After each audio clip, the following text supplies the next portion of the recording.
Welcome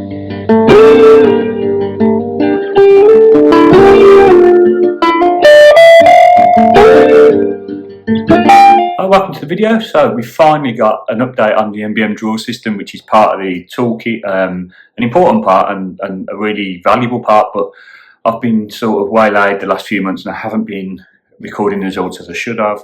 The selections have been going out, but I just haven't been going in and recording what's been going on and sort of the profit and loss.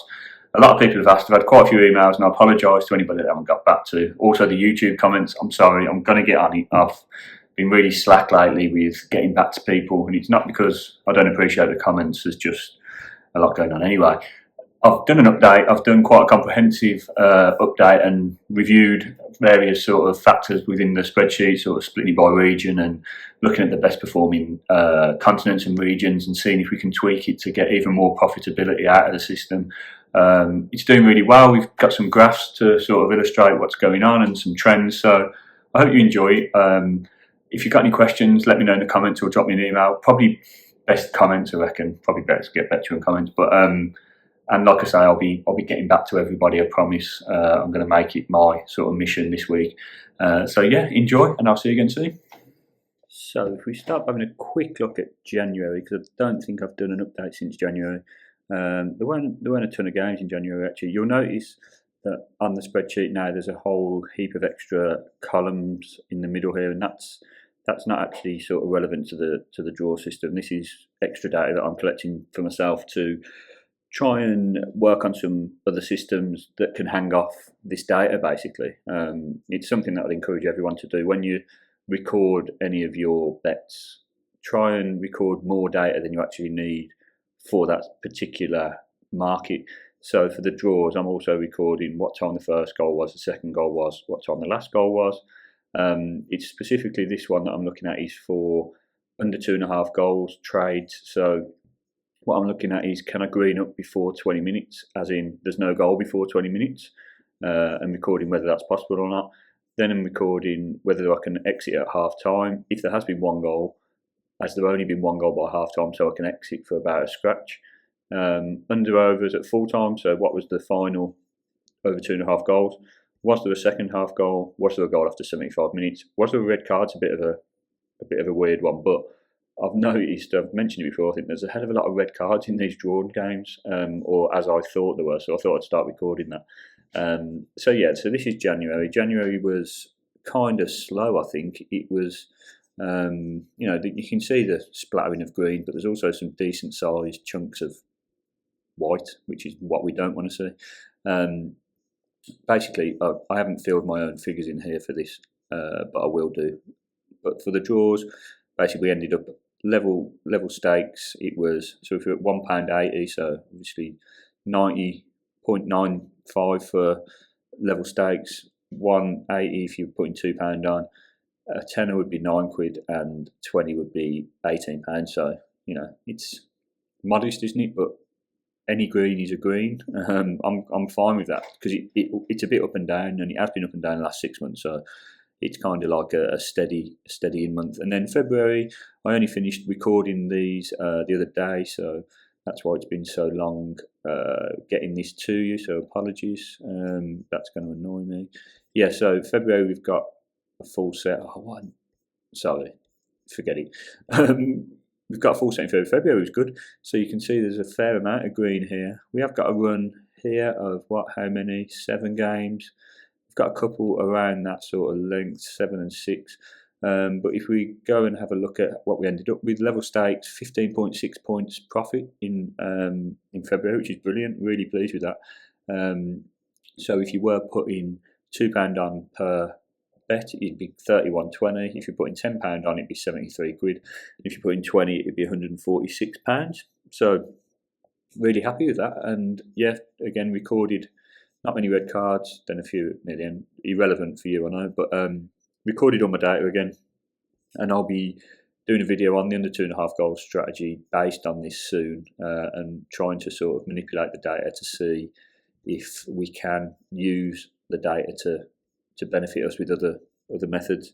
So then if we go into March, so I think it's up to last night. Yeah, we haven't got any on the 8th of March, which is the day I'm recording. So it's accurate up to now, and we've had a decent last couple of days. Well, very decent.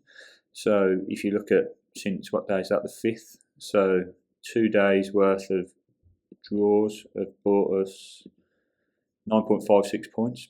So really good. What's going on here? Reference does not exist. Might be what reference does not exist. Something times 2. Okay, so it should just be the level stakes times 2. Sorry about that. So yeah, it's all looking quite good for March. I've got to do this now because otherwise I've told everybody it's working and then I'll be in trouble. So at the moment we're 13 up for £2 stakes, so that's what, 6.50, 6.5 level stakes profit at the moment, with 1 point per stake, and that's good for just over 7 days in the market. So yeah, happy with that for March. And then what I think most people will be kind of interested in is the overall. Since the start of the system, since the start we've been doing it, as you can see, November 21, I can't believe it was that long ago. I've updated this now, so I've got everything that we've done since November 2021 all the way up to the present day. And yeah, so that's 1,317 matches. I haven't pulled over the yesterday's into the big spreadsheet yet, but we can see that the total is 146 points in profit up until yesterday. I think we ended up with 1 winner out of the 3 yesterday, didn't we? So it might have gone up slightly, but not massively. Let's have a look. Was it 3 games yesterday, I think? Yeah, so it will have gone up a little bit. I can't be bothered to do that now. So yeah, 146 level points of profit, which is brilliant, I think. I'm really pleased with it. It's if you were putting on 20 quid a pop, you'd be nearly £3 up. I don't really like, I mean, I know I've put them there, so it's my fault, but I don't really like talking about the monetary value so much. But that is why I put a few different ones up. So I'm not, a lot of people you'll see on these systems will just put £20 per bet, or some of them £10 per bet. And they're the only figures I'll show you. So I mean, I've put 2 quid, and you can also see the level stakes, because there's no point sort of trying to make it look more profitable than it is for the average person. This is genuine, it's genuine if you put £20 on each, but I personally don't put £20 on each when I'm doing the draw system, so I don't think many people will, but if you do, the figures are there. So let's have a look at did a little graph and stuff. I know, it's good, isn't it? It's quite interesting, to be fair. You can see it had a real steady increase to start with. So this is the number of matches played. So as I said, we've got like 1,300 now. So it's definitely a big enough data set to call it a proper system and to have proper analysis. We had quite a steep increase, and then we plateaued a little bit, went down, went up, and it's been a bit up and down lately. So you can see at its highest point, we were 212.46 points in profit, which is obviously great. And then we've gone down a little bit, we've picked up a little bit, gone down a little bit, and now we're on another upward curve. So yeah, it's a graph that I would expect to see from this system. I'm not expecting a complete straight line, because I'd be swimming in cash if that was the case. But what I do want to see is a general upward trajectory, and that's what we're seeing. It's got ups and downs, but ultimately we're on an upward trend. And if what else is interesting is I've done some further analysis today, and what I want to do is sort of find out where the sticking points are and why we're not as successful as we could be, because I think all systems need analysing so that we can get the best out of them. So if you have a look at this, I've actually broken it down by each country, and then I've also allocated the country to a region. Now I'm calling it a region, not a continent, because they're not all continents. They're sort of loosely based around continents, but it's more for my benefit, so that I can group them and I know which countries are in each one. So yeah, you can see which ones are the most successful, and really it's the the return on investment that we're looking at. The strike rate is obviously important. The strike rate, really, we want to be getting above 32%, 33%, because that's where the odds sort of fall. If we have a look at this sort Z to A, I don't know why that's done that. Basically, we can see that in terms of the regions, Central Europe, 18% ROI, but Eastern European matches, 22.65% ROI. Down to South America, 16%, still healthy. North America, 17%. But what we can see here in the relegation zone, Asia, Australasia, so okay, it's not a real continent, that's what I'm saying, it's a region. Scandinavia, I had a feeling Scandinavia wasn't successful, and I was proved right by doing the analysis. So we can see here, I mean, there's only been 11 games in this. I think it's purely Australia, actually, so I don't know why I didn't. Anyway, Scandinavia had a decent amount, and Asia's had a decent amount. So if we've still got a negative ROI after 146 games, then that needs to be took out of the filter. Same as Scandinavia, minus 14.12. So as you can see, the overall figures, 8.8% ROI is the average, and 32.23% strike rate. But then if we have a look at the top 6 regions, so above that relegation zone, we can see that by taking out those 3 underperforming regions, we've actually upped our strike rate from 32.23 to 34.19. And more importantly, we've upped the ROI from 8.8 to 15.02. So we've got 1,091 games instead of how many was here? 1,314. So we've took 200 and odd games off, but we've increased our ROI massively. What I do want to do now is go through and break these down even further. I mean, if England, for example, if you look at England, we've got 111 matches. We're left with 15.26% ROI, 33.33% strike rate. But I know that some of the leagues in England perform much better than others.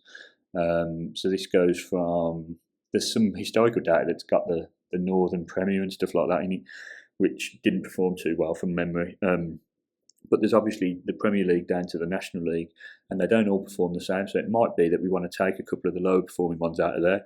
Same with France and Germany, especially Germany. Germany's got a lot of the regional leagues in, so it's not really enough to group it purely by country, because some of the bigger footballing nations have got quite a few leagues that again can be broken down within that country. So that's something that I'll be looking to work on next, to see if we can then change this to get it even higher. By the same token, I'll be having a look at some of I'm pretty sure all of the Scandinavian ones are pretty poor. Well, we can have a look, but by the same token, we can have a look, and we might have excluded a whole region when it was actually just a couple of countries that are underperforming. So Scandinavia, yes, it's pretty crap. Iceland's only had 2 matches, so it's irrelevant. Sweden, 13.5, 7 out of 24. So it could be that we keep Sweden in. But I mean, you look at Norway, 17 and only 3 draws. That's definitely going. Finland's definitely going. The others haven't really had that much data, but so that's what I'm planning on doing next, is going through and looking at the ones that I've excluded, see if there's any outliers in there. I mean, you see, Japan is it is the biggest nation with the most games, and that's actually got a positive ROI, so it might be that I keep that in. Israel I'm not keen on for a couple of reasons. So it might be that I take out Asia but keep in Japan, and then let's just for the crack have a look at the other one. I'm pretty sure it's only Australia. Yeah, so we're going to take, I mean, it's 3.18, so it's not like terrible. I do love watching Australian games, so they're so full of goals that it's difficult to predict a draw in. I can see why that might not be great.